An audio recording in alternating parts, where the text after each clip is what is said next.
Hello అందరికీ welcome back to our channel Vedas village kitchen. Today recipe వచ్చేసి దోసకాయ చట్నీ అండి. దోసకాయ చట్నీ అనేది వేడి అన్నంలో కొంచెం నెయ్యి వేసుకుని తింటే సూపర్ ఉంటుందండి.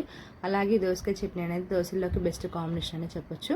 ఇంకా ప్రాసెస్లోకి వెళ్ళిపోదామండి. ఒక దోసకాయ తీసుకొని శుభ్రంగా వాష్ చేసుకొని పీల్ తీసుకొని ఇలా సన్న ముక్కలు కట్ చేసుకొని పక్కన పెట్టుకోండి. ఇప్పుడు 10 నుండి 15 పచ్చిమిర్చి తీసుకొని వాటిని కూడా సన్నగా కట్ చేసుకోండి. స్టవ్ మీద ఒక కడాయి పెట్టుకొని దాంట్లో ఒక స్పూన్ జీలకర్ర, కొన్ని వేరుశనగ గుండ్లు వేసుకొని లో ఫ్లేమ్ పెట్టుకొని దూరగా బ్రౌన్ కలర్ చుట్టూ ఫ్రై చేసుకోండి. వీటిని ఇలా ఫ్రై అయిన తర్వాత వీటిని తీసి ఒక గిన్నెలో వేసుకొని అయితే కాసేపు చల్లార్చుకోండి. అదే కడాయిలో కొంచెం ఆయిల్ వేసుకొని మనం ముందుగా కట్ చేసి పెట్టుకున్న పచ్చిమిర్చిని కూడా వేసుకొని స్టవ్ని లో ఫ్లేమ్ పెట్టుకొని దూరగా అయితే వేపుకోండి.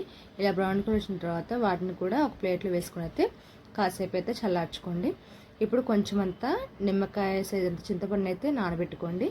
మనం ముందుగా ఫ్రై చేసి పెట్టుకున్న ఈ జీలకర్ర వేరుశనగ గుండ్లు ఉన్నాయి కదా, వాటిని రోట్లో వేసుకుని దంచుకోండి. మిక్సీలో పట్టిన దానికంటే చట్నీ రోట్లో వేసి చేసుకుంటే మాత్రం సూపర్ టేస్ట్ వస్తుందండి. ఇలా పల్లీలు అనేవి మెదిగిన తర్వాత కొన్ని వెల్లుల్లి రెబ్బలు వేసుకొని వాటిని కూడా కాసేపు దంపుకొని కొంచెం అంత చింతపండు నానబెట్టుకున్నాం కదా, దాన్ని కూడా వేసి దంచుకోండి.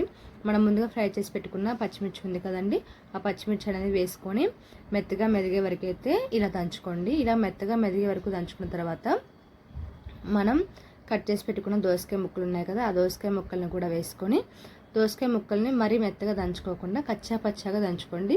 కొంచెం అంత లైట్గా వాటర్ రిలీజ్ అయ్యే వరకు అలా కచ్చా పచ్చాగా దంచుకున్న తర్వాత వీటిని తీసి అయితే దోసకాయ చట్నీని తీసి అయితే ఒక ప్లేట్లో వేసుకోండి. ఈ దోసకాయ చట్నీ అంతా తీసి ఒక ప్లేట్లో వేసుకున్న తర్వాత ఈ దోసకాయ చట్నీ కోసం అయితే మనం పోపు అయితే రెడీ చేద్దామండి. స్టవ్ మీద అదే కడాయి పెట్టుకొని దాంట్లో కొంచెం ఆయిల్ వేసుకొని ఆయిల్ పెట్టిన తర్వాత 2 ఎండుమిర్చి, కొన్ని పోపు దినుసులు, కొంచెం కరివేపాకు వేసుకొని ఫ్రై చేసుకొని లైట్గా చిటికినంత పసుపు అయితే యాడ్ చేసుకొని కాసేపు ఉంచుకొని మనం ముందుగా దంచి పెట్టుకున్న దోసకాయ చట్నీ ఉంది కదా, దాన్ని కూడా వేసుకొని టేస్ట్ సరిపడా ఉప్పు వేసుకోండి. టేస్ట్ సరిపడా ఉప్పు వేసుకొని ఒక 5 మినిట్స్ అయితే ఉడికించుకోండి. ఉడికించుకున్న తర్వాత మూత పెట్టి లో ఫ్లేమ్లోనే 10 to 15 మినిట్స్ వరకు ఉడికించుకోండి. ముక్క లైట్గా కొంచెం అంత మెత్తపడే వరకు అయితే ఉంచుకోండి. అంతే అండి, మన దోసకాయ చట్నీ అయితే రెడీ అయిపోయిందండి. స్టవ్ ఆఫ్ చేసి సర్వ్ చేసుకోవడమే.